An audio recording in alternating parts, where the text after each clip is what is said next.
Sual verilir ki, insan bilə-bilə sübh namazına durmasa onun günahı nədir? Yəni, onun günahı nədir? Qəbirdə verilən cəzalar haqqında götürdük ki, Səmura radiyallahu anhın hədisində Peyğəmbər sallallahu aleyhi və səlləm görür ki, yəni bir nəfər uzanıb, başqa bir nəfər isə onun başının üzərində böyük bir daşla durur və daşı onun başına vurur. O daşla onun başını yarır.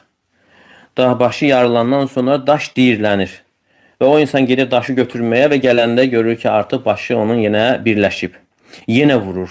Yenə başını yarır və yenə diyirlənir, yenə daşı götürüb gələndə başı... Yəni, bu cür davamlı şəkildə o insana əzab verilir. Və Peyğəmbər sallallahu aleyhi və səlləm deyir ki, mən soruşdum, o kimdir?